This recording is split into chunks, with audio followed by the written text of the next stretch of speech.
এই সংক্ষিপ্ত সময়ের মধ্যে একজন পবিত্র মানুষকে নিয়ে কথা বলবো ইনশাআল্লাহ তাআলা। সমসাময়িক প্রেক্ষাপটে বিশেষ করে শেষ 100 বছরে যখন থেকে অটোমান এম্পায়ারদের ডিফিট করা হয়েছে 1921 সালের পর থেকে এই ট্রেন্ডটা খুব বেড়ে গেছে। নবী করিম সাল্লাল্লাহু আলাইহি ওয়াসাল্লামের পবিত্র চরিত্র নিয়ে এখন যে যার মতো করে ব্যাখ্যা করার প্রয়াস পেয়েছে আর কি। যদিও এটা আবু লাহাবের সুন্নাহ, আবু জাহলের সুন্নাহ, এটা উতবা বিনতে আমির আরেকজন ছিল, উতবা বিনতে আবু মুঈদ আরেকজন ছিল, সাল্লাম বিন আবু হুকাইক আরেক ব্যক্তি ছিল, আশনাদ বিন শারিক, এরকম কিছু একটা নাম। এই সব মানুষরা ছিল আইয়ামে জাহিলিয়াতের মধ্যে। এই মানুষদের সুন্নাহ এখন নতুন করে চালু করা হচ্ছে বিভিন্ন জায়গায়, মুক্ত চিন্তার নামে, বাক স্বাধীনতার নামে, কলম চর্চার নামে, বিভিন্ন নাম দিয়ে আমরা এখন নবী সাল্লাল্লাহু আলাইহি ওয়াসাল্লামের পবিত্র চরিত্র নিয়ে যা ইচ্ছা তাই কথা বলার চেষ্টা করছি বা দুঃসাহস দেখাচ্ছি। তাব্বাত ইয়াদা আবি লাহাব ওয়া তাব কি জন্য নাযিল হয়েছিল? নবী সাল্লাল্লাহু আলাইহি ওয়াসাল্লাম সবাই সমবেত করে বলেছিলেন যে আমি যদি বলি তোমাদেরকে এই পাহাড়ের পিছনে 70 দল অপেক্ষা করছে, তোমরা কি আমার কথা বিশ্বাস করবে? সবাই বলেছিল যে আমরা তোমাকে আল আমিন বা সত্যবাদী বলে জানি, অবশ্যই আমার কথা বিশ্বাস করবে। তখন তিনি বলেছিলেন কুলু লা ইলাহা ইল্লাল্লাহ তুফলিহুন, তোমরা শুধু বলো লা ইলাহা ইল্লাল্লাহ, আল্লাহ ছাড়া কোনো ইলাহ নেই, তোমরা সফল হয়ে যাবে। এটা আইয়ামে জাহিলিয়াতের কথা। আবু লাহাব তালি দিয়েছিল, হাত দিয়ে তালি দিয়েছিল এবং ঢিল নিক্ষেপ করেছিল, নবী সাল্লাল্লাহু আলাইহি ওয়াসাল্লামকে কষ্ট দিয়েছিল। আল্লাহ পাক সূরা নাযিল করেছেন তাব্বাত ইয়াদা আবি লাহাব ওয়া তাব, ধ্বংস হোক আবু লাহাবের দুই হাত এবং সে নিজেও ধ্বংস হোক। কিয়ামত পর্যন্ত এই পৃথিবীতে যদি একটা মুসলিমও বেঁচে থাকে এবং সে যদি কোরআন পড়তে জানে, সে আবু লাহাবকে এই সূরা পড়ার মধ্য দিয়ে অভিশাপ দিবে ইনশাআল্লাহ তাআলা। এটা নবী সাল্লাল্লাহু আলাইহি ওয়াসাল্লামের শান, তার মর্যাদা। সে শুধু একবার বলেছে হাততালি দিয়ে, এই কথা বলার জন্য আমাদেরকে ডেকেছিলে, এই কথা বলার জন্য আমাদেরকে ডেকেছো? আমরা আমাদের বাপ দাদাদেরকে তাদের ইলাহকে ত্যাগ করে তোমার এক আল্লাহকে বিশ্বাস করব, এই জন্য ডেকেছো? ঢিল নিক্ষেপ করেছিল, গালি দিয়েছিল। তার আপন চাচা নবী সাল্লাল্লাহু আলাইহি ওয়াসাল্লামের আপন চাচা, আল্লাহ পাক আয়াত নাযিল করলেন আবু লাহাব ধ্বংস হোক এবং সে নিজেও মা নাআনহু মালু ওয়া মা কাসাব, তার এই সম্পদ এবং সে যা অর্জন করেছে পৃথিবীতে এগুলো কোনোই কাজে আসবে না। সায়াসলা নারান যাতা লাহাব, শীঘ্রই অচিরেই সে প্রবেশ করবে এমন আগুনে যে আগুন লাল অগ্নিশিখা নির্বাপিত করছে। সাথে ওয়ামারাতুহু, তার স্ত্রীও হাম্মালাতুল হাতাব, যে কিনা কি করত?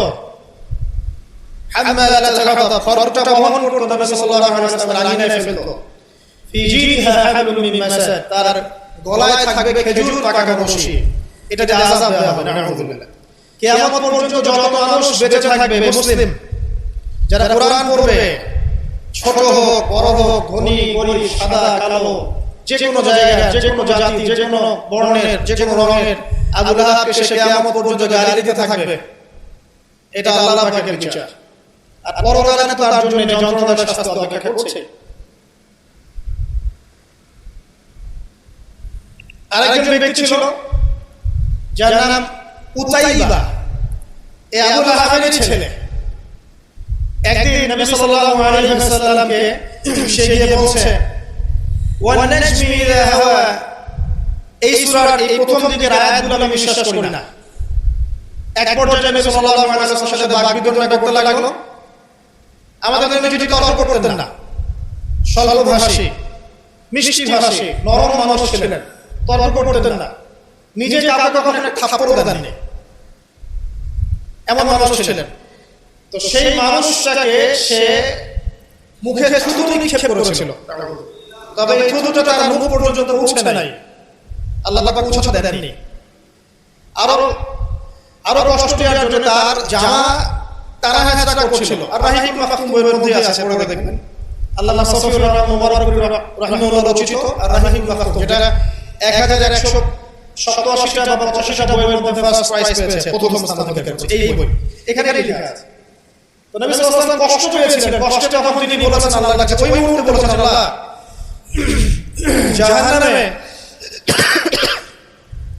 জাহান্নামে তোমার যে কুকুরগুলো আছে, জাহান্নামে কুকুর আছে আযাব দেওয়ার জন্য, এগুলোর মধ্যে একটা এর পিছনে আল্লাহ মেলিয়ে দিও। এটা বদয়া করেছেন নবী সাল্লাল্লাহু আলাইহি ওয়াসাল্লাম।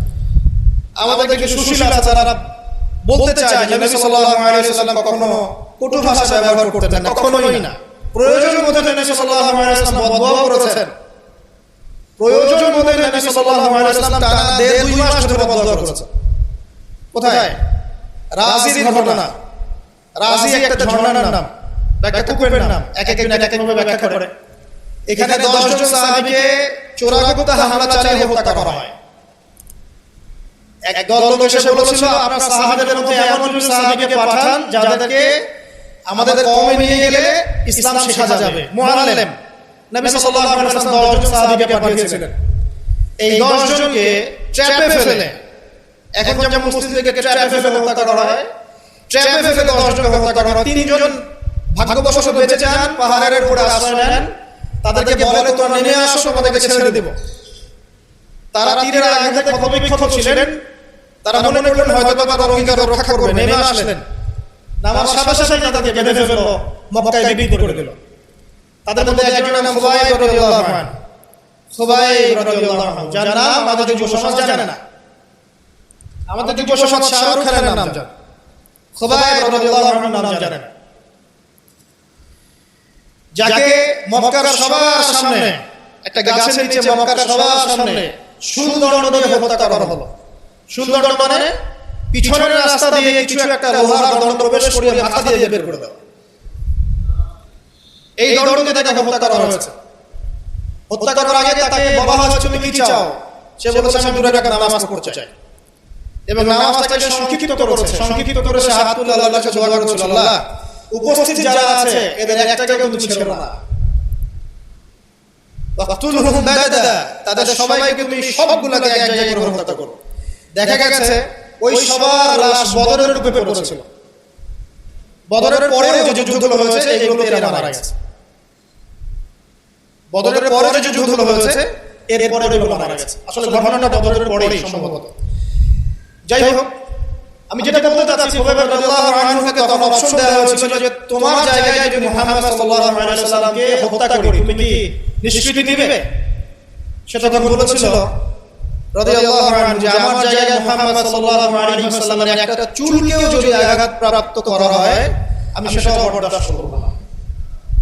এবং তিনি তখন একটা কবিতা আবৃত্তি করেছিলেন, বিভিন্ন কিতাবের মধ্যে কবিতাটা আছে, ওয়ালাস্তু ওয়ালি হিনা উকতাল মুসলিমান, আমি কোনো পরোয়াই করি না যখন আমাকে মুসলিম হিসেবে মৃত্যু দেওয়া হচ্ছে। আলা আইজা মিন জানিল্লাহি মাসওয়াই, যে পাশেই আমাকে পাশ করে হোক না কেন এই পাশ আল্লাহর জন্যই। ওয়াযালিকা লিল্লাহ ওয়া ইয়াশা, তিনি এমন একজন ইলাহ যিনি চাইলে ইউবারিক আলা ফি কুল্লি শিরইন মুমাজ্জাআত, তিনি আমার দেহের প্রত্যেকটা হাড় এবং গোশতের টুকরায় বারাকা দিতে পারেন। তাকে এভাবে শহীদ করা হয়। তো এই 10 জনকে ট্র্যাপে ফেলে হত্যা করা হয়েছিল। খুবাইব রাদিয়াল্লাহু আনহু তাদের মধ্যে একজন। খেয়াল করে দেখেন নবী সাল্লাল্লাহু আলাইহি ওয়াসাল্লাম এই ঘটনার পরে 1 থেকে 1.5 মাস তিনি টানা বদয়া করেছেন এই কওমকে যেন আল্লাহ পাক ধ্বংস করে। ঠিক আরেকটা ঘটনা কয়েক মাস পরে ঘটে যায়, নাম বীরে মাওনার ঘটনা। বীরে মাওনা একটা জায়গা না, যেখানে একইভাবে দিন শেখার কথা বলে দায়ীদেরকে ডেকে নিয়ে এসে 70 জন দায়ীকে একসাথে হত্যা করা হয়েছে ট্র্যাপে ফেলে। এই জিনিসগুলো হিস্ট্রির কথা মনে করে দেয় আমাদেরকে। ইসলামের ইতিহাস পড়ে দেখেন, মঙ্গোলরা, ওদিকে রোমানরা, বাইজেন্টাইনরা বিভিন্ন সময় মসজিদকে এভাবে ট্র্যাপে ফেলে হত্যা করেছে। মসজিদে ঢুকিয়ে চারদিক থেকে মসজিদকে পুড়িয়ে দিয়েছে, আগুন দিয়ে দিয়েছে। এরকম অনেক ঘটনা ঘটেছে ইতিহাসে। আব্বাসীয় খেলাফতের সময় মঙ্গোলরা যখন আক্রমণ করেছিল মাত্র 40 দিনের ব্যবধানে 10 থেকে 20 লক্ষ মানুষ হত্যা করেছে, সবাই মুসলিম। একটা কথা মনে পড়ে যায় ঘটনাটা বলতে গেলে, ওই সময় আব্বাসীয় খেলাফতের যে মানে আমির ছিলেন বা খলিফা ছিলেন, তারা মোটামুটি দুনিয়া পূজারী হয়ে গিয়েছিলেন আর কি। দুনিয়ার যে মোহ তাদের মধ্যে ঢুকে গিয়েছে, ধন সম্পদ জমা করে করে এক একজন স্তুত করেছিল আর কি। তো মঙ্গল যে কমান্ডার ছিল, যে হত্যা করেছে, সে আব্বাসী খলিফাকে তখন হেসে নিয়ে এসে বলছে, কি চাও? সে বলছে, আমি পিপাসার পানি চাই। ওকে কারাগারে নিয়ে গিয়ে ওর মুখটা দুজনে মিলে খুলে দুজনের দিকে ধরে সোনার কয়েন ঢালা হয়েছে গলার মধ্যে। ও যে খাও এগুলো পান করো। ওই মঙ্গল কমান্ডার, যে মঙ্গল, ওই যে আলাদা খান নাম শুনেছেন, চেঙ্গিস খান ওদের বংশধর, সে বলছিল যে এই যে ধন সম্পদগুলো তোমরা জমা করেছিলে, মুসলিমদেরকে বলছে, মুসলিম খলিফাকে, এই ধন সম্পদগুলো তোমরা জমা করেছিলে, এইগুলো যদি নিজেরা জমা না করে তোমাদের জনগণের কল্যাণে ব্যয় করতে, তারা আজকে তোমার পক্ষে যুদ্ধ করতে। এখন এগুলো খাও, পানি নাই। মঙ্গল কমান্ডারের কাছে শিক্ষণীয় বিষয় আছে না, যেটা বলছিলাম, নবী সাল্লাল্লাহু আলাইহি ওয়াসাল্লাম ক্ষেত্র বিশেষে বদদুয়া করেছেন। এই ব্যক্তির সম্পর্কে বদদুয়া করেছিলেন যে আল্লাহ আমাকে কষ্ট দিয়েছে, আমার মুখে থুতু নিক্ষেপ করতে চেয়েছে, আমার পোশাক ছিঁড়ে ফেলেছে, আল্লাহ তুমি তোমার জাহান্নামের কুকুরের মধ্যে একটা কুকুরকে ডেকে খাইয়ে দিবে। এই ব্যক্তি সিরিয়ায় গিয়েছিল ব্যবসা করতে, হঠাৎ করে রাত্রেবেলা দেখে চারপাশে বাঘ। আর এগুলো কোনো গাল গল্প নয়, হঠাৎ করে বাঘ চারপাশে। সে বলছে আমি মারা যাব। তার সঙ্গী সাথীরা বলছে যে আমরাও এখানে আছি, কোনো সমস্যা নেই, আমরা তো কিছু দেখতে পাচ্ছি না। সে বলছে না, আমি যা দেখতে পাচ্ছি তোমরা দেখতে পাচ্ছ না। রাতের অন্ধকারে ঠিকই একটা বাঘ এসে তার গলা গর্দান ছিঁড়ে নিয়ে চলে গেছে। ওই যে বদদুয়া নবী সাল্লাল্লাহু আলাইহি ওয়াসাল্লামের। এই যে আরেকদিন নবী সাল্লাল্লাহু আলাইহি ওয়াসাল্লাম নামাজ পড়ছেন কাবা হাতিমে, সিজদা দিয়েছেন। উকবা বিন আবি মুঈত, একজন কাফের, ওই যে উটের বড় উটের ঘটনা জানেন না, উটের নাড়ি ভুঁড়ি নিয়ে এসে তার গর্দানে গলায় চাপিয়ে দিল, আর পা দিয়ে নবী সাল্লাল্লাহু আলাইহি ওয়াসাল্লামের গালটাকে ঠাসা দিয়েছিল, যাতে প্রায় তার চোখ বের হয়ে আসছে এমন একটা অবস্থা। যদি কাউকে এভাবে চাপ দেওয়া হয় খুব জোরে, চোখটা লাল হয়ে যাবে না? এইভাবে স্পষ্ট লেখা আছে সিরাতের গ্রন্থগুলোতে। নবী সাল্লাল্লাহু আলাইহি ওয়াসাল্লামকে এই অবস্থা থেকে উদ্ধার করলেন তার মেয়ে ফাতিমা রাদিয়াল্লাহু আনহা। আল্লাহর নবী প্রচন্ড কষ্ট পেলেন এই দিন, প্রচন্ড কষ্ট, এবং হাত তুলে তুলে একটা একটা করে নাম উল্লেখ করতে থাকেন। আল্লাহ আবু জাহেল ইবনে হিশাম, উকবা বিন আবি মুঈত, উতবা, শাইবা, রাবিয়া, নাম উল্লেখ করতে থাকেন। আল্লাহ এদেরকে কিন্তু ছেড়ো না, এদেরকে দেখে নিও। নবীজি একবার যখন আল্লাহর সামনে বলবেন কিয়ামতের মাঠে, আল্লাহ রহমত, আল্লাহ রহমত, আল্লাহ পাক এক দোয়াতেই নবী সাল্লাল্লাহু আলাইহি ওয়াসাল্লামকে বলবেন, তোমার উম্মতের মধ্যে যার অন্তরে সরিষা পরিমাণ ঈমান আছে ওকে বের করে নিয়ে আসো। সেই মানুষ যদি বদদুয়া করে নাম ধরে, তাদের কি অবস্থা হবে চিন্তা করুন। সেই মানুষের শান, তার মর্যাদা, তার চরিত্র নিয়ে কেউ যদি কথা বলে, কটূক্তি করে, তার অবস্থা পরকালে কি হবে চিন্তা করুন। দুনিয়াতে হয়তো কিছু হবে না, হয়তো তো পার পেয়ে যাবে। এই দুনিয়াটা চূড়ান্ত ফলাফলের জায়গা নয়।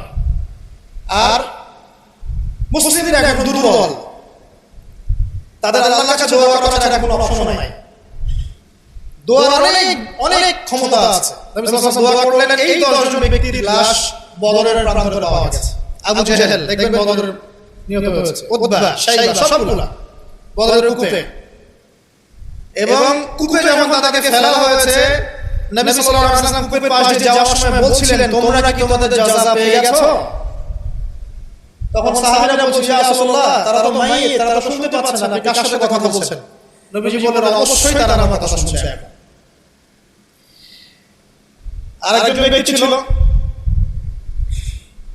যে নবী সাল্লাল্লাহু আলাইহি ওয়াসাল্লামকে নিয়ে এই কবিতা, গল্প, নৃত্য, মেয়েদেরকে নাচাতো, এসব তৈরি করতো, মক্কা ছড়াতো। তার নাম আশরাফ বিন শরীক, একটু বৃদ্ধ লোক ছিল, বুদ্ধিজীবী টাইপের আর কি, খুব পণ্ডিত।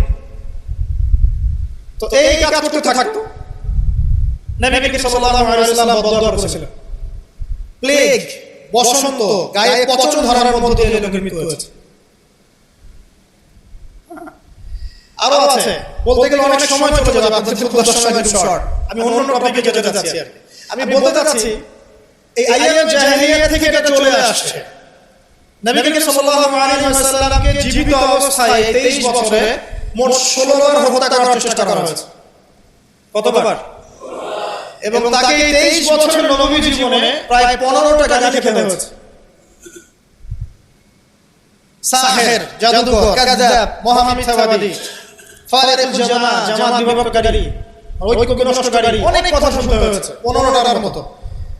কাবা ঘরে যখন তিনি তাওয়াফ করছেন মক্কা বিজয়ের পর, তখনও তাকে চোরা অবস্থায় হামলা চালিয়ে হত্যা করার চেষ্টা করা হয়েছে।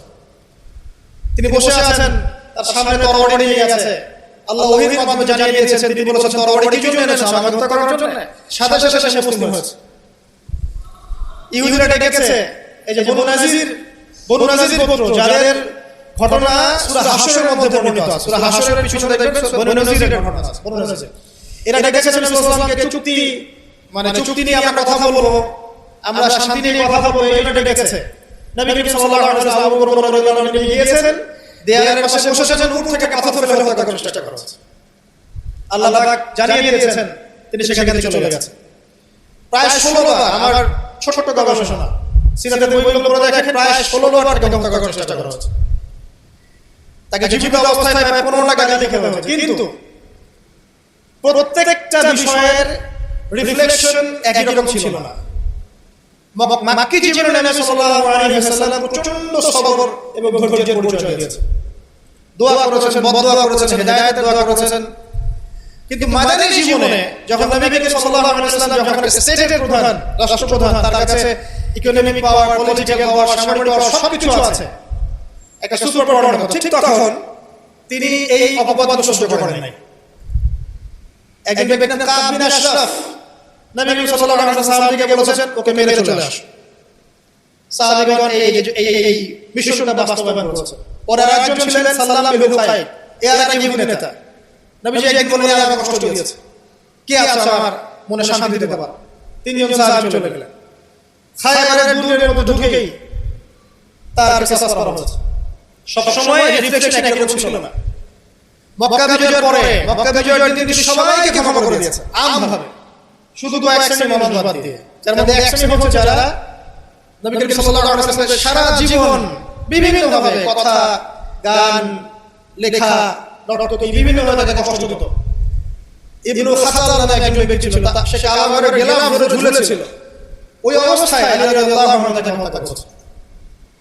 আমি আপনাদেরকে বলছি না যে এটা সলিউশন, আমি এটা বলছি না আপনাদের, আমি আপনাদেরকে বলতে চাচ্ছি জীবিত অবস্থাতেই নবী সাল্লাল্লাহু আলাইহি ওয়াসাল্লামকে প্রায় 15টা গালি খেতে হয়েছে, তাকে 16 বার হত্যা করার চেষ্টা করা হয়েছে। কিন্তু সবসময় তার রিফ্লেকশন একই রকম ছিল না, প্রতিক্রিয়া একই রকম ছিল না। যখন মাক্কি যুগ, মুসলিমদের অবস্থা দুর্বল, মুসলিমদের হাতে কোনো রকম ক্ষমতা নেই, আলাদা রাষ্ট্র নেই, কোনো ইকোনমিক বেস নাই, আমরা সেখানে অনেকটাই দুর্বল, বেশ দুর্বল। বরং সেখান থেকে হিজরত চলে যেতে হয়েছে মদিনায়, তাই নয় কি?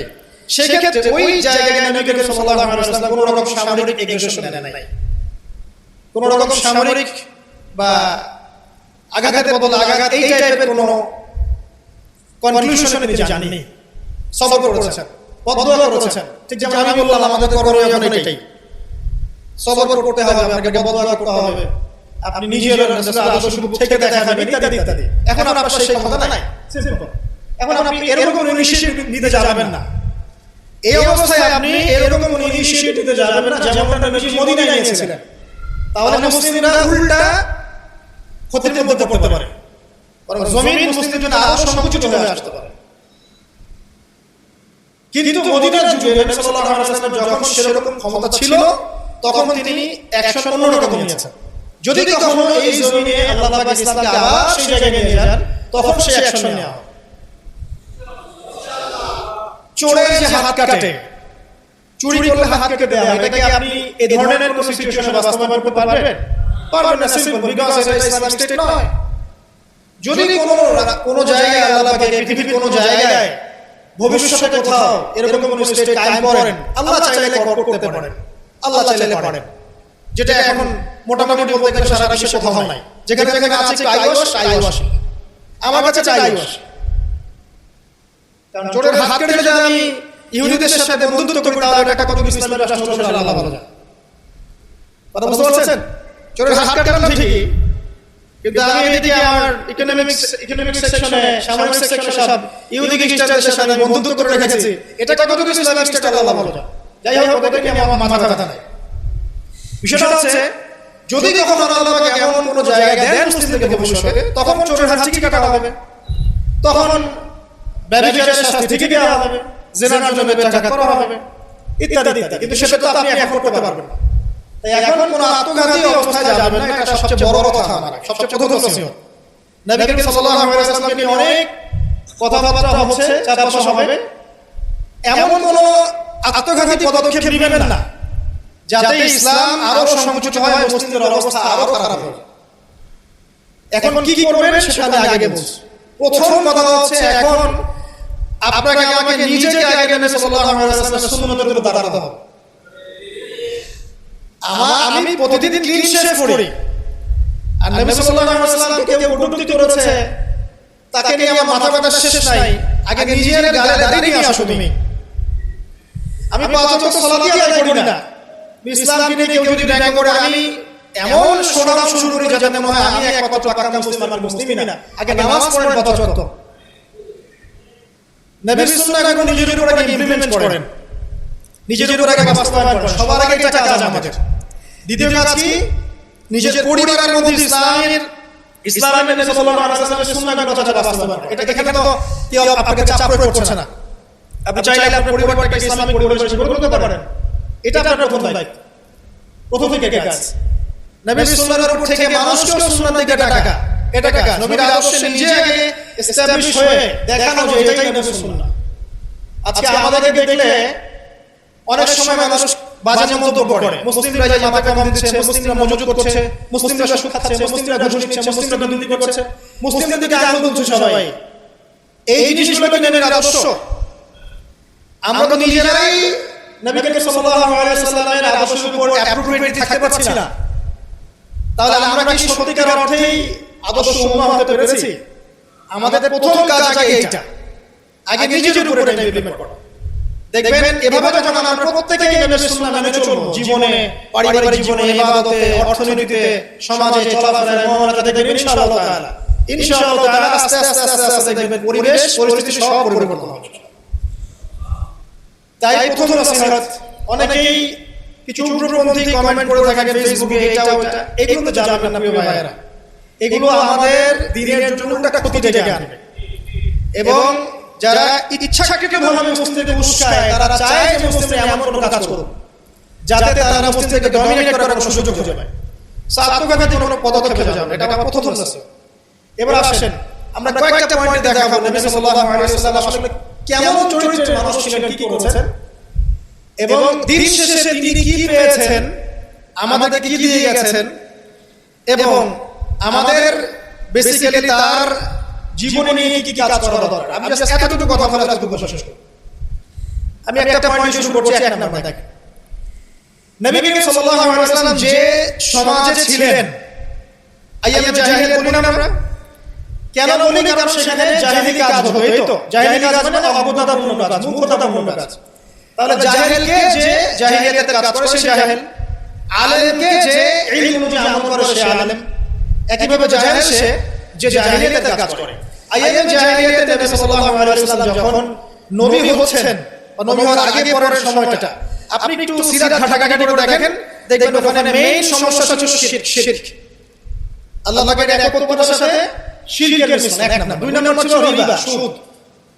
সমাজের ইকোনমি পুরো সুদ ভিত্তিক ছিল। 3 নাম্বার দেখবেন মাদক, খামার, খালি মাদকের ছড়াছড়ি। 4 নাম্বার দেখবেন এই যে নারী জাতির ফিতনা, নারীর অবমাননা, নারীকে কোনো মোটেই মূল্যায়ন করা হতো না। তবে এতটুকু বলে নেই, ওই যুগেও নারীদের পোশাকটা শালীন ছিল এই যুগের চাইতে। ওই যুগেও নারীদের পোশাকটা শালীন ছিল এই যুগের চাইতে,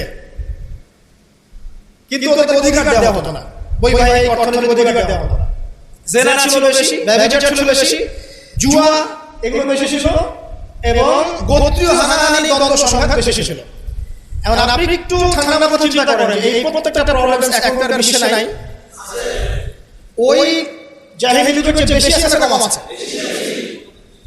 এখন তাহলে কোন যুগটাকে আমরা আইয়ামে জাহিলিয়াত বলবো? ওই যুগটাই কি শুধু আইয়ামে জাহিলিয়াত, নাকি আবার জাহিলিয়াত ফিরে এসেছে? প্রতিটা জায়গায় আপনি ঘেটে দেখেন শিরকের ছড়াছড়ি আছে, ইভেন মুসলিমদের মধ্যেও আছে, মুসলিমদের ভিতরেও শিরক আছে। প্রতিটা ডিপার্টমেন্ট ঘাটে রিবা, সুদ ছাড়া চলতে পারি না। সুদ খাবো আর বলবো যে নবীকে গালি যারা দিয়েছে ওদেরকে হত্যা করো, এই কথা বলছে, তাই না? নিজে আবার সুদ খোর। তুমি নিজেই তো আল্লাহ এবং রাসূলের সাথে যুদ্ধ করছো।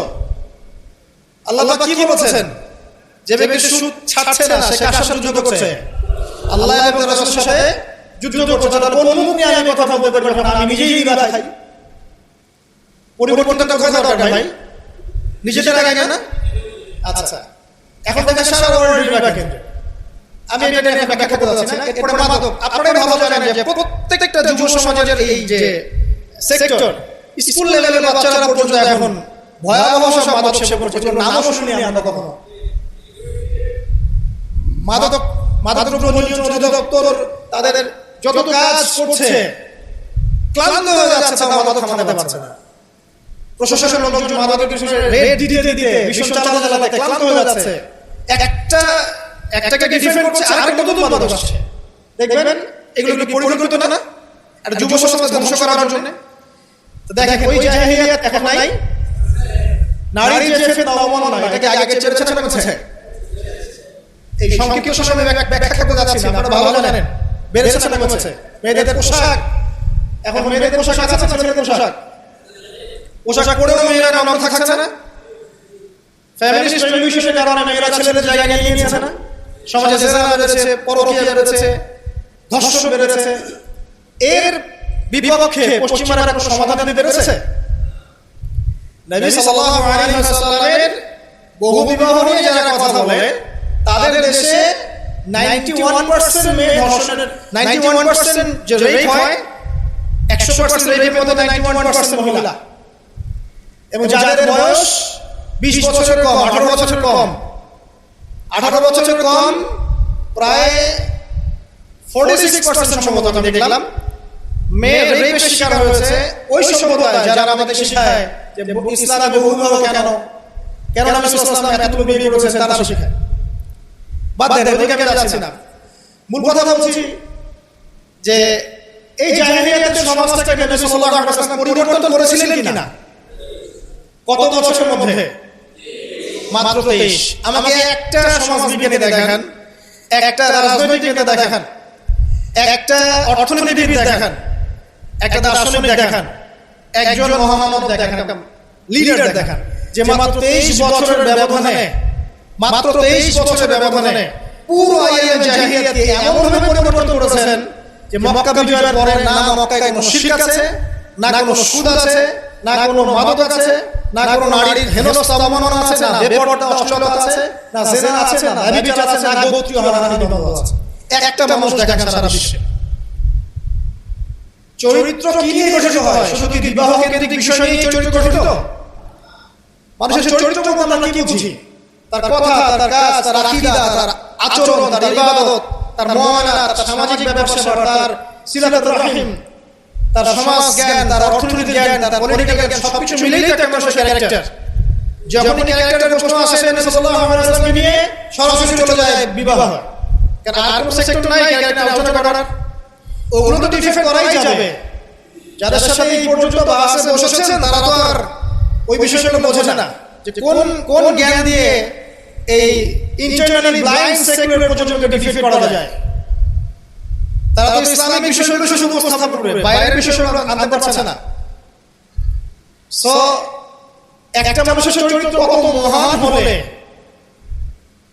স্বয়ং আল্লাহ পাক তাকে বলতে পারেন ইন্নাকা লাআলা খুলুকুন আযীম, নিশ্চয় আপনি মহান চরিত্রের অধিকারী। আল্লাহ পাক বলছেন। নবী সাল্লাল্লাহু আলাইহি ওয়াসাল্লাম 23 বছর সময় লেগেছে এগুলো পরিবর্তন করে সম্পূর্ণ আলোকিত একটা ইসলামী সমাজ প্রতিষ্ঠা করতে। একটা পয়েন্ট বললাম, তার চরিত্রটা বুঝে নেন, তার ক্যাপাবিলিটি বুঝেন, তার ব্যক্তিত্ব বুঝেন, তার গায়রত বুঝেন, তার শান মর্যাদা বুঝেন। 2 নম্বর দেখেন, 2 নম্বর পয়েন্ট, নবীজি যখন নবী হননি তার আগ থেকেও তিনি চেষ্টা করতেন সমাজ পরিবর্তন করতে। হেলফুল হিসেবে তৈরি করেছিলেন ইত্যাদি। 40 বছর বয়সে যখন ওহী আসলো, 40 বছর বয়সে যখন ওহী আসলো, কি আসলো? আল কোরআন এবং তার ব্যাখ্যা সুন্নাহ। এই কোরআন এবং সুন্নাহকে কাজে লাগিয়ে, এর শিক্ষা দিয়ে, এর জ্ঞানটাকে প্রচার করে, মানুষের মধ্যে জ্ঞানটাকে ইনস্টল করে নবী সাল্লাল্লাহু আলাইহি ওয়াসাল্লাম পুরো সমাজটাকে সংস্কার করলেন। তাহলে এই যে জ্ঞানতাত্ত্বিক বিপ্লব, আমরা যেটা কথা বলি জ্ঞানতাত্ত্বিক বিপ্লব, জ্ঞানের রেভলিউশন, জ্ঞান নিয়ে কথা বলা, শিক্ষা দেওয়া, শিক্ষার মাধ্যমে অজ্ঞতার অন্ধকার দূর করা, কে সবার আগে করেছে? এই 1400 বছরের হিস্ট্রিতে যারা এখন আমাদের সায়েন্টিফিক এবং টেকনোলজির জ্ঞানের কথা বলে ওই পশ্চিম সভ্যতায়, তারা কতদিন হলো সভ্য হয়েছে? কতশো বছর আগে সেখানে ফরাসি বিপ্লব হয়েছে, কত শতাব্দী হলো সেখানে সায়েন্টিফিক এবং টেকনোলজিক্যাল রেভলিউশন হয়েছে? 100-200 বছর, সর্বোচ্চ 300 বছর। 1400 বছর আগে নবী সাল্লাল্লাহু আলাইহি ওয়াসাল্লাম ইকরা দিয়ে জ্ঞানের রেভলিউশন করেছে। সাহাবাদেরকে জ্ঞান শিক্ষা দিয়েছেন। কোন জ্ঞান? অভ্রান্ত সত্যের উৎস, ওহীর জ্ঞান। ও যে জ্ঞান শিখাচ্ছে সেটা কি? বস্তুবাদী জ্ঞান। এখানে পরকাল নাই, এখানে আপনার জিন নাই, মালায়েকা নাই, বেহেশত নাই, জান্নাত নাই, জাহান্নাম নাই, হিসাব নাই, মিজান বলতে কিছু নাই, ঈশ্বর নাই, গডলেস এডুকেশন সিস্টেম। ওদের ভাষায় গড বলেছে, এটা নিয়ে আবার বিতর্ক করেন না, কথা বলতে ভয় পাই না জানি। আর আমি মুসলিমদেরকে বেশি ভয় পাই, কারণ তারাই বিতর্ক করতে বেশি পছন্দ করে। গডলেস বলতে বুঝিয়েছি তাদের ভাষায় ঈশ্বরহীন একটা সিস্টেম। তো আমরা জ্ঞানের যে সিলসিলা দিয়েছি 1400 বছর আগে, ইকরা বিসমি রাব্বিকাল্লাযী খালাক দিয়ে প্রত্যেকটা সাহাবী আবু বকর, ওমর, ওসমান, আলী থেকে শুরু করে একদম শেষ পর্যন্ত দেখবেন সবাই এই জ্ঞানের আলোকিত হয়েই সমাজ পরিবর্তন করেছে। মক্কা 13 বছর আমরা ছিলাম, একজন সাহাবী কি কোনো কাফেরের উপর হাত তুলেছিল? দেখাতে পারবেন? কোন কাফেরকে একজন সাহাবী হত্যা করেছে বা আঘাত করেছে বা থাপ্পড় দিয়েছে? বরং আপনি দেখবেন শত শত কাফের তারা মুসলিমদেরকে আঘাত করেছে, নির্মম নির্যাতন করেছে, বেলাল রাদিয়াল্লাহু আনহুকে শুইয়ে পাথর দিয়েছে, চাবুক মেরেছে, গা পুড়িয়ে দিয়েছে, কত কি করেছে। আবিসিনিয়া চলে যেতে হয়েছে, তায়েফে গিয়ে নবী সাল্লাল্লাহু আলাইহি ওয়াসাল্লাম নিজে মারকে আসতে হয়েছে। এই যে 13 বছর সহনশীলতার পরিচয় দিয়েছেন এই শিক্ষিত মানুষরা, তারা কি উগ্র ছিলেন? তারা সন্ত্রাসী ছিলেন? তাদেরকে কি তরবারির জন্য ইসলাম কবুল করা হয়েছে? এই 13 বছর যে সাহাবীরা ইসলাম কবুল করেছেন তারাই তো পরে বদর যুদ্ধ করেছে, পরে উহুদে গিয়েছেন, পরে খান্দক খায়বার গিয়েছে।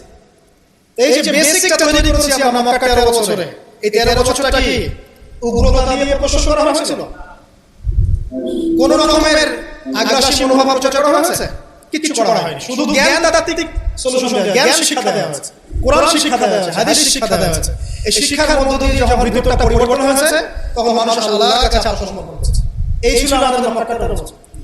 তাহলে জ্ঞানের কথা বলি আমরা, যে মানুষটার কাছে কোরআনের মতো কিতাব আসে, এক বাক্যে আপনাকে বলেন কোরআনের একটা আয়াত কেউ মিথ্যা প্রমাণ করতে পারবে?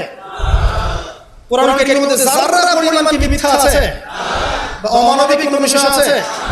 মানুষ ভুলভাবে সেটাকে উপস্থাপন করে, কিন্তু যদি সঠিকভাবে উপস্থাপন করতে পারে বা সৎসাহস থাকে, পশ্চিমকালে কোরআনে আপনি যারা পরিমাণ ফল পাবেন। যালিকাল কিতাব লা রাইবা ফি, কোনো সন্দেহ নাই। এখন বলেন এত পবিত্র একটা কিতাব, একজন পবিত্র মহাপবিত্র সত্তার কাছ থেকে এসেছে, আর একজন জিবরাইল আলাইহিস সালাম ফেরেশতাদের লিডার, তিনি এটা বহন করে এনেছেন। এখন যে মানুষটার উপরে এটা নাযিল করা হচ্ছে তিনি কত পবিত্র চরিত্র অধিকারী আপনি চিন্তা করেন। যদি তার চরিত্রের মধ্যে যারা পরিমাণ অপবিত্রতা থাকতো তাহলে কোরআন কি তার উপর নাযিল হতো? বুঝতে পারছেন? মনে করেন আমি, আমাদের চরিত্রে কি অসংখ্য অপবিত্রতা আছে না? আমার উপরে কি আল্লাহর নূর, আল্লাহর এই যে কিতাব ওহী এর অবতীর্ণ হওয়ার সুযোগ আছে কোনো? নাই। আল্লাহ পাক পবিত্র মানুষকে বাছাই করেন। আল্লাহ রাব্বুল আলামিন সবচেয়ে পবিত্র মানুষকে বাছাই করেছিলেন মহাপবিত্র কিতাব দেওয়ার জন্য। এটাই তো যথেষ্ট তার চরিত্র ব্যাখ্যা করার জন্য। আর কি প্রয়োজন? যার কাছে কোরআন নাযিল হতে পারে তার চরিত্রের কথা বলার অবকাশ নাই। তিনি যে কাজই করেছেন, যখন যে কথাই বলেছেন, যে ইনিশিয়েটিভ নিয়েছেন, প্রত্যেকটাই আল্লাহর হুকুমেই নিয়েছেন, এর হুকুমের বাইরে কিছু বলেন। শুধু তাই নয়, তার শত্রুরা পর্যন্ত আমাকে কখনো বলতে পারেনি তিনি মিথ্যাবাদী, তিনি মাপে কম দেন, তিনি ওয়াদা খেলাফ করেন, তিনি অমুক, তিনি তমুক। তার শত্রুরা পর্যন্ত এটা বলতে পারেনি। বরং তার শত্রুরা বলেছিল এভাবে যে তোমাকে আমরা অবিশ্বাস করি না, বরং তুমি যে কোরআনের কথা বলছো এটাকে আমরা অস্বীকার করছি। এটা 2 নম্বর পয়েন্ট, জ্ঞানের রেভলিউশন আমরা দিয়েছি, নবী সাল্লাল্লাহু আলাইহি ওয়াসাল্লাম দিয়েছেন। আর এই জ্ঞান না থাকলে আপনি তো শূন্য। আমরা ঠিকই আছি জ্ঞানের উপরে। আর একটা বিষয় সবার কান খুলে শুনে রাখা উচিত, পবিত্র কোরআন এবং সহিহ সুন্নাহ বা নবী সাল্লাল্লাহু আলাইহি ওয়াসাল্লামের সুন্নাহর মধ্যে এমন কোন বিষয় নাই যেটা ব্যাখ্যা করা হয়নি।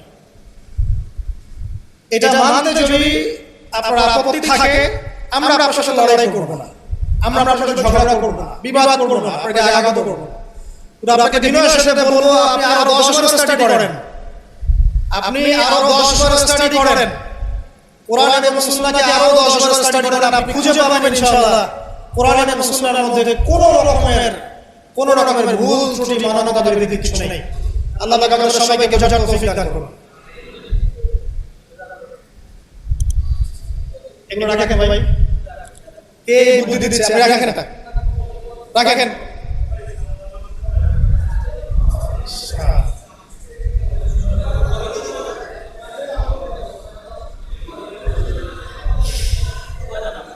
কয়টা পয়েন্ট বলেছে ভাই? শেষ করছি, সময় কম। তৃতীয় পয়েন্ট শুনেন, তৃতীয় পয়েন্টটা শুনেন। নবী করিম সাল্লাল্লাহু আলাইহি ওয়াসাল্লাম শুধু এমন মানুষ ছিলেন না যিনি শুধু কোরআন সুন্নাহর কথাগুলো নিজেই বলে ক্ষান্ত হয়েছেন, নিজের উপর আমল করেন, এমন মানুষ তিনি ছিলেন না। প্রত্যেকটা আয়াত এবং হাদিস যখন এসেছে তার কাছে তিনি নিজে আগে সেটার উপর আমল করে দেখিয়েছেন। দেখেন, একজন মানুষ দ্বীন প্রচার করছেন, একজন মানুষ যিনি পরিবার চালানোর জন্য রুজি রোজগারের চেষ্টা করছেন, একজন মানুষ যিনি পিতার দায়িত্ব পালন করছেন, একজন মানুষ যিনি স্বামীর দায়িত্ব পালন করছেন। নবী সাল্লাল্লাহু আলাইহি ওয়াসাল্লামের স্ত্রীরা কি তার উপর অসন্তুষ্ট ছিল? একজন মানুষ যিনি আবার যখন মদিনায় গেছেন তখন সেখানকার সামরিক বিষয় ডিল করছেন, পররাষ্ট্র নীতি অ্যাপ্লাই করছেন, রাজা বাদশাদের কাছে ইসলামের দাওয়াত দিচ্ছেন, যখন প্রয়োজন হচ্ছে তখন বদরের মাঠে অস্ত্র করছেন। একজন মানুষ এতগুলো কাজ করছেন, এই ভার্সেটাইল ক্যারেক্টার পাওয়া যাবে একটা মানুষ দেখান মহাবিশ্বে, একটা মানুষকে দেখান যার কাছে এই চরিত্রের সবগুলো দিক আছে, যিনি একজন আদর্শ পিতা, আদর্শ নেতা, আদর্শ অর্থনীতিবিদ, আদর্শ ফিলোসফার, আদর্শ পলিটিশিয়ান, আদর্শ লিডার, কমান্ডার। একটা মানুষ দেখান যার মধ্যে সব গুণাবলীর সংমিশ্রণ আছে। তারপরেও কি ব্যাখ্যা করতে হবে যে এই মানুষের চরিত্র আল্লাহ পাক কর্তৃক সার্টিফাইড, এই মানুষ আল্লাহর কর্তৃক মনোনীত একজন বান্দা? আর তো কিছু প্রয়োজন নাই। আবার নিজের উপর আমল দেখেন, এত কিছু পড়েও নিজের রাত জেগে তাহাজ্জুদ করছেন বা ফুলিয়ে ফেলছেন, সবচেয়ে বেশি জিকির করছেন, সবচেয়ে বেশি তেলাওয়াত করছেন, সবচেয়ে বেশি রোজা রাখছেন, সবচেয়ে বেশি নামাজ পড়ছেন, শুধু কথা বলেই ক্ষান্ত থাকছেন না, নিজেও আমল করছেন এবং সবচেয়ে সেটা করছেন। এমন একজন মানুষকে খুঁজে দেখেন যে শুধু বড় বড় কথা নিজে বলেই না, বড় আমল করেও দেখায়। বহু অর্থনীতিবিদ আছে, দেখবেন অনেক বড় বড় কথা বলবে, নিজে সুখর। বহু দেখবেন পলিটিশিয়ান আছে, বড় বড় কথা বলবে, নিজে করাপ্টেড, দুর্নীতিবাজ। বহু দেখবেন সোশ্যাল নেতা আছে, অনেক বড় বড় সামাজিক ইস্যুতে কথা বলে। আপনি দেখবেন এই নবী সাল্লাল্লাহু আলাইহি ওয়াসাল্লামের এই সোনালী সমাজ সে মূল্যায়ন করছে। বহু দেখবেন ফিলোসফার আছে, দার্শনিক, আমরা এটাতে পড়েছি যে দর্শনের বড় বড় বিষয় নিয়ে কথা বলছে, জ্ঞান, আত্মা, ঈশ্বর, মহান সত্তা, পরম সত্তা, জ্ঞানের ডেফিনিশন, বস্তুবাদ, অভিজ্ঞতাবাদ, কত কথা বলছে। দেখবেন শেষে গিয়ে একটা কনক্লুশন আসতে পারে না। জ্ঞান আসলে কি এটার ব্যাখ্যাতে আসতে পারে না, একটা কনক্লুশন আসতে পারে না। আমরা যখন বলছি জ্ঞান মানে ওহী, আল্লাহর ওহী হচ্ছে চূড়ান্ত জ্ঞান, সিম্পল, শেষ, ফুল স্টপ। আল্লাহর ওহী হচ্ছে চূড়ান্ত জ্ঞানের উৎস, আল্লাহর ওহী হচ্ছে চূড়ান্ত জ্ঞানের উৎস, ফুল স্টপ। এটা আমাদের কমপ্লিমেন্ট, আমাদের আকীদা, মানহাজ। আর তাদেরকে দেখবেন জ্ঞান মানে বুদ্ধি, জ্ঞান মানে অভিজ্ঞতা, জ্ঞান মানে সমন্বয় ইত্যাদি বলতে বলতে মুখে ফেনা হয়ে যাচ্ছে, কোনো কনক্লুশন আসতে পারছে না কেউ। নবী সাল্লাল্লাহু আলাইহি ওয়াসাল্লাম এমন একজন মানুষ ছিলেন যিনি সবকিছু শুধু আলোচনা করেই, ব্যাখ্যা করে আর মানুষকে দাওয়াত দিয়ে ক্ষান্ত ছিলেন না, বরং তিনি কাজ করে দেখিয়েছেন। অ্যাজ এ ফিলোসফার তিনি সফল, অ্যাজ এ পলিটিশিয়ান সফল, অ্যাজ এ সামরিক লিডার তিনি সফল, একজন কূটনীতিবিদ তিনি সফল, সমাজবিজ্ঞানী তিনি সফল, অ্যাজ এ ফাদার তিনি সফল, অ্যাজ এ হাজব্যান্ড তিনি সফল। কি চাচ্ছেন? একজন মানুষের মধ্যে এত কোয়ালিটি থাকার পরেও তার চরিত্রের কথা বলছে। ওই যে বিয়ে, আয়েশা রাদিয়াল্লাহু আনহা কেন বিয়ে করলেন এত কম বয়সে? আপনি কি জানেন রবীন্দ্রনাথ ঠাকুরের বাবা কত বছর বয়সে বিয়ে করেছেন? আপনি কি জানেন রবীন্দ্রনাথ ঠাকুর নিজে কত বছর বয়সে বিয়ে করেছেন? এবং যাকে বিয়ে করেছেন তার বয়স কত ছিল? সে তো আপনাদের ট্যাগর। তিনি বিয়ে করেছেন 17 বছর বয়সে, 18 বছর বয়সে, এবং তার স্ত্রীর বয়স ছিল 11 বছর। কই এটা নিয়ে তো কথা বলবো না কখনো? সুবহানাল্লাহ, এটা বলতে গেলে সময় চলে যাবে। তাওরাত ইহুদিরা কথা বলে এখন তালমুদ ওদের একটা কিতাব আছে তালমুদ, ওখানে এমন লেখা আছে যে 9 বছরের নিচে মেয়েকে বিয়ে করাটা পুণ্যের কাজ। নেন ইহুদি ওল্ড টেস্টামেন্টে আছে এটা, মনুষ্য সংহিতায় একটা কিতাব আছে, বই কিতাব পড়া ঠিক হবে না, সেখানে এসেছে মেয়ের যখন বয়স মানে বয়সন্ধিকালে আসবে স্রাব ঋতুস্রাব হচ্ছে তাকে বিয়ে দিতে হবে। আমরা রামায়ণ পড়েছি, একটু জিজ্ঞাসা করবেন বিনয়ের সাথে, আচ্ছা আমাকে কাহিনী বলেন রাম আর সীতার যখন বিয়ে হয়েছে সীতার বয়স কত ছিল? যদি সে অনেস্ট হয়ে থাকে তাকে অ্যানসার করতে পারে। কত বছর বলেন? কত বছর? 7 বছর। নেন এবার বহু বিবাহের কথা বলছেন, আপনাদের অবতারদের হিস্ট্রি ঘেটে দেখেন কত টাকা করে বিয়ে করেছে, কি বুঝাতে যাচ্ছেন? মানে একটা মানুষের চরিত্র ব্যাখ্যা করার জন্য একটা অপশন, সেটা হলো মেয়ে নারী, ওটাতে টান দিলেই চরিত্র কালার করা যায়। সবচেয়ে বড় কথা শোনেন, হাদিস তো সহিহ বুখারীতে এসেছে, কিন্তু সবচেয়ে বড় কথা হচ্ছে অনেক স্কলার মুসলিম বিশ্বে তারা কিন্তু এর সাথে অনেক সময় দ্বিমত পোষণ করেছেন যে সত্যিকার অর্থে আয়েশা রাদিয়াল্লাহু আনহার বয়স তখন 9 ছিল কি না, এটা নিয়ে অনেক কথা আছে, অনেক কথা আছে। আমি শুধু অনেকেই কথা বলেছে, হিস্ট্রি ঘেটে দেখেন অনেক আলেম কথা বলেছেন, কেউ বলেছে তখন বয়স ছিল 15, কেউ বলেছে 17, কেউ বলেছে 18, একজন তো গাণিতিক হিসাব মিলিয়ে দেখিয়েছেন যে বয়স ছিল তখন 18।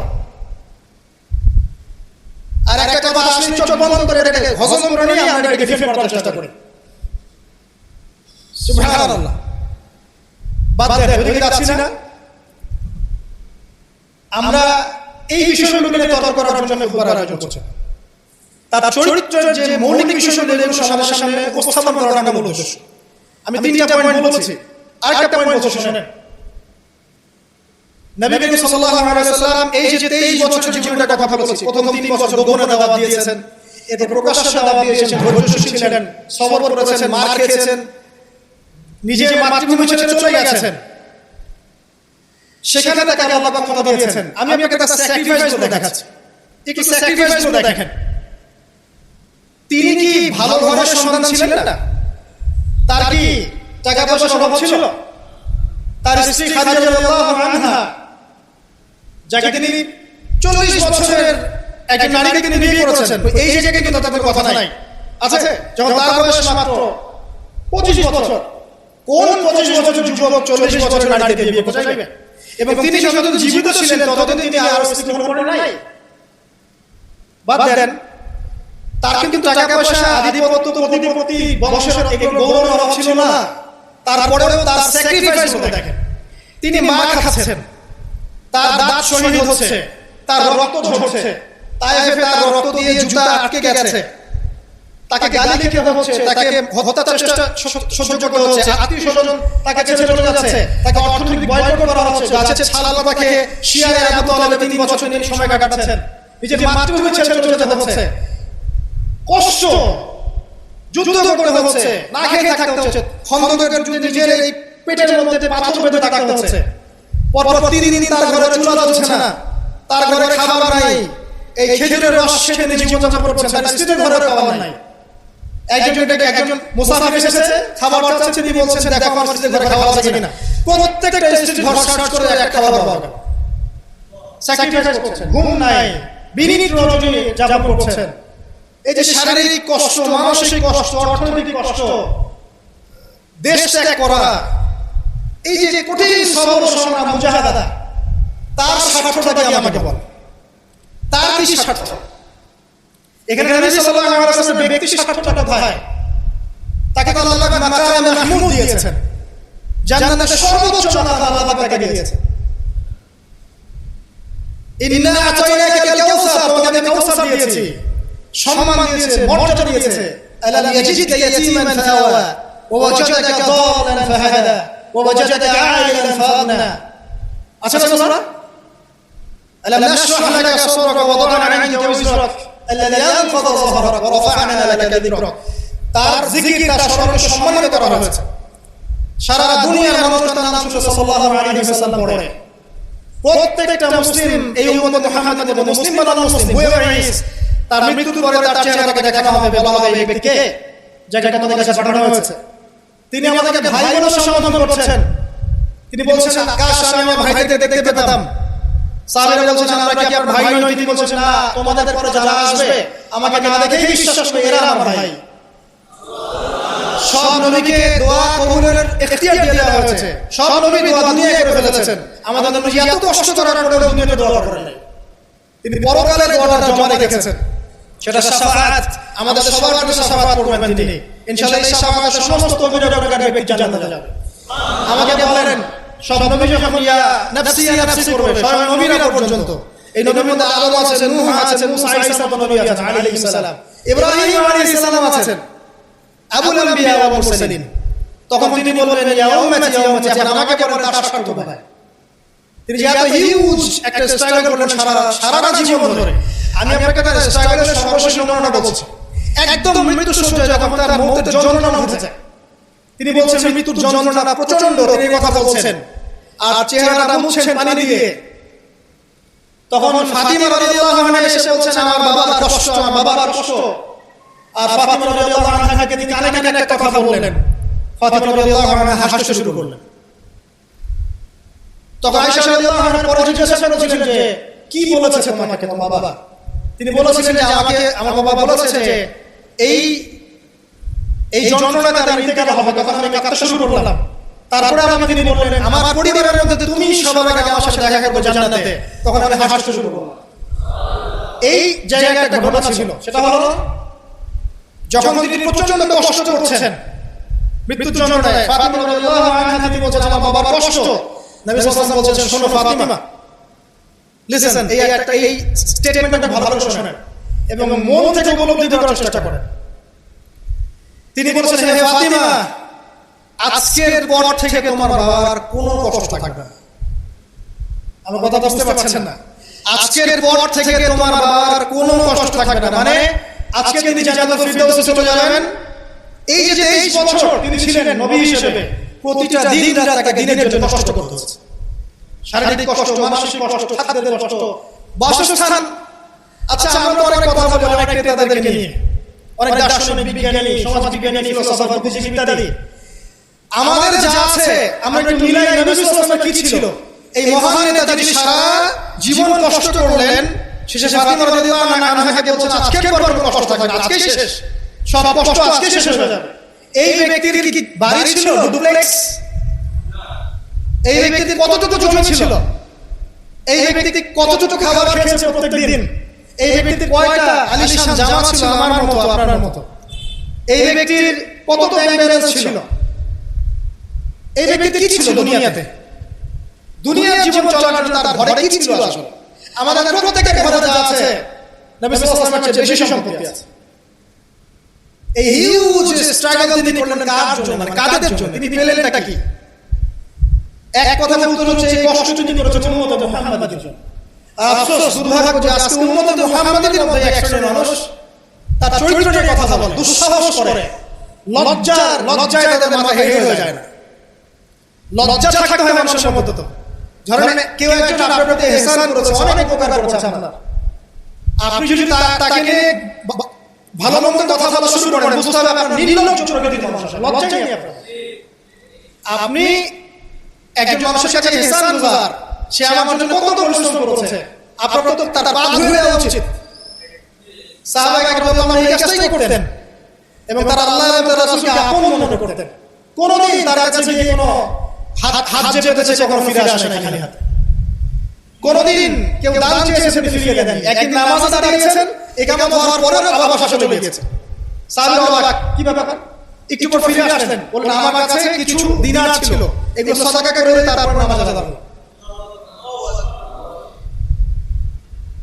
সবসময় সত্য বলেছেন, সত্যের উপর থেকেছেন, এতিমদের খোঁজ নিয়েছেন, বিধবাদের পাশে ছিলেন, উম্মাহকে ঐক্যবদ্ধ করেছেন, মানুষের মাঝে ভেদাভেদ দূর করেছেন, এক ওয়ান উম্মাহ ন্যাশন গঠন করেছেন, সুদ দূর করেছেন, মাদক দূর করেছেন, শিরক দূর করেছেন, আল্লাহ ভোলা মানুষকে আল্লাহকে চিনিয়েছেন, পরকালকে চিনিয়েছেন, মানুষকে জান্নাতের পথ দেখিয়েছেন। কি করেন নাই? আপনি একটা সেক্টর দেখান যেটা মানুষ করার বাকি থাকে, যেটা তিনি করেন, একটা সেক্টর দেখান। তারপরে মহান মানুষের সম্পর্কে আমরা 1 মিনিট কথা বলবো। 1 মিনিট। আপনি যদি তাকে ইহসান গুজার, সে আমার জন্য কত পরিশ্রম করেছে, আপনি যদি তাকে ভালো মন্দ কথা বলা শুরু করেন, বুঝতে হবে আপনার নির্লজ্জ প্রকৃতির মানুষ, লজ্জা নেই আপনার। বাজে ধারণা লালন করছি, আজে বাজে কথা বলছি। দেখুন এখন মুসলিমদের হয়তো কিছু মানা নেই, বদদোয়া তারা করবে এবং এই বদদোয়ায় নিঃসন্দেহে ইফেক্টেড হবে তারা যারা নবী সাল্লাল্লাহু আলাইহি ওয়াসাল্লামের সাথে শত্রুতা করছে, কোনো সন্দেহ নাই। কিন্তু এমন একটা সময় আসবে দেখবেন আজকে থেকে 100 200 500 বছর কত বছর আমরা জানি না, যে এই পৃথিবীর বুকে নবী সাল্লাল্লাহু আলাইহি ওয়াসাল্লামকে নিয়ে একটা বাজে মন্তব্য করার মানুষ অবশিষ্ট থাকবে না ইনশাআল্লাহ। এটা আসবেই, কবে ননসেন্স প্রশ্ন আমি জানি না, কিন্তু আল্লাহ এবং তার রাসূল কোরআন হাদিসে বলেছেন আসবেই। ওটা না আসা পর্যন্ত কিয়ামত হবে না ইনশাআল্লাহ। আমি আর লম্বা করছি না, আর অনেক কথা হয়তো বলতে পারতাম, আমাদের হাতে টাইম কম, শুধু এখানে একটা পয়েন্ট বলে শেষ করে দেব। প্রিয় ভাইয়েরা এবং বোনেরা যারা কথা শুনবেন, আমাদের নিজেদের কিছু কাজ আছে। আমি আমভাবে সমস্ত মুসলিমদেরকে অনুরোধ করব, ইনক্লুডিং মি, আমাকে সর্বপ্রথম আমাদের কাজ হচ্ছে নবী সাল্লাল্লাহু আলাইহি ওয়াসাল্লামের সুন্নাহগুলোর উপর আমল করা। সবার আগে আমাদের কাজ হচ্ছে নবী সাল্লাল্লাহু আলাইহি ওয়াসাল্লামের পবিত্র জীবনী মুখস্থ করে ফেলা। এখন ওয়াদা করেন আল্লাহর কাছে যে আগামী 1 থেকে 2 মাসের মধ্যে আপনি যে যেখানে পড়াশোনা করছেন করেন, আমার কোনো আপত্তি নাই, নবী সাল্লাল্লাহু আলাইহি ওয়াসাল্লামের পবিত্র জীবনী অন্তত আর মাকুম বইটা মুখস্থ করে ফেলবেন। আপনি নিজে কতটুকু জানেন নবী সম্পর্কে এটা বড় টেস্ট। আমাদের নিজেদেরকে আগে জানতে হবে নবী সম্পর্কে, আমরা জানি কতটুকু। আমি হয়তো অনেক একটু এগ্রেসিভলি কথা বললাম, কিন্তু এটা দুঃখের সাথে বলছি যে আমাদের যুব সমাজ নবী সাল্লাল্লাহু আলাইহি ওয়াসাল্লামকে চিনে না। তারা জানে না তার নাম কি, তার বংশ কি, তার শৈশব কেমন কেটেছে, তার স্ত্রী কতজন, তাদের নাম কি, তিনি মক্কায় কখন কি করেছেন, মদিনায় কি করেছেন, কখন হিজরত করেছেন, তার হাদিসগুলো কি, তার 100টা হাদিস তারা কখনো পড়ে দেখে নাই, 10টা হাদিস তারা বিষয় বলতে পারে না, তার উপর নাযিলকৃত কোরআন পড়ে দেখছে না, পড়া শিখছে না। দেখেন এরকম ধ্বজভঙ্গ উম্মাহ দিয়ে কখনো ইসলামের রেভলিউশন সম্ভব না। যত বড় বড় কথা বলেন না কেন, যতদিন যাবে জমিন আরো সংকীর্ণ হতে থাকে। যতক্ষণ পর্যন্ত আমরা আমার অবস্থা পরিবর্তন করব, ততক্ষণ পর্যন্ত আমাদের অবস্থার মধ্যে আল্লাহ পাবেন না। ইন্নাল্লাহা লা ইউগাইয়িরু বিকাওমিন হাত্তা ইউগাইয়িরু মা বিআনফুসিহিম। আল্লাহ পাক কোন কওমের অবস্থা ততক্ষণ পরিবর্তন করেন না যতক্ষণ তারা নিজেরা তাদের অবস্থা পরিবর্তনের চেষ্টা না করে। অতএব প্রথম কাজ আমাদেরকে আমাদের নবীর সম্পর্কে জানতে হবে। আপনার প্রতিবাদের ভাষা হবে জ্ঞানের মধ্য দিয়ে। আমি নবী সাল্লাল্লাহু আলাইহি ওয়াসাল্লাম সম্পর্কে জানবো, তার হাদিসগুলো মুখস্থ করব, তার সুন্নাহ মাফিক চলবো, চলে দেখাবো, এটাই আমার প্রতিবাদ। কথা কি বুঝতে পারছেন? এটাই হবে আমার প্রতিবাদ, যে আমি নবী সম্পর্কে জানবো, তার সিরাত ছোট ছোট মুখস্থ করে ফেলবো, নবীর জীবনী সম্পর্কে জানবো, তার সম্পর্কে যে বাজে কথাগুলো বলা হয় এগুলো কাউন্টার জবাব দেওয়ার জ্ঞান আমার থাকবে।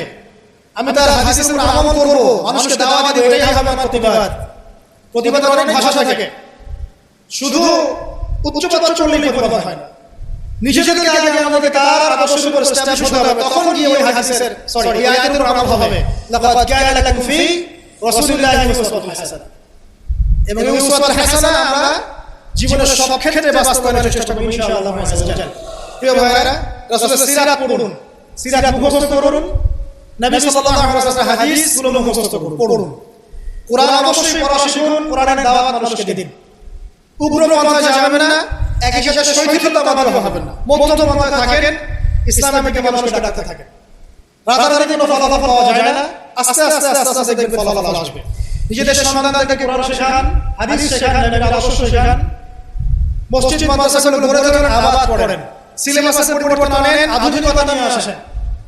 যে জ্ঞান অর্জন করলে তারা দুনিয়া আখিরাত দুটি অর্জন করতে পারবে, এই জ্ঞানে তাকে শিক্ষিত করেন এবং ইলমের সাথে, প্রজ্ঞার সাথে, নূর বসিরার সাথে, মাউইজাতুল হাসানাহ এগুলো দিয়ে আপনি ইসলামের দুশমনদের মোকাবেলা করেন। আল্লাহ পাক আমাদের সবাইকে নবী সাল্লাল্লাহু আলাইহি ওয়াসাল্লামের আদর্শবান হওয়ার তৌফিক এনায়েত করুন, আমিন।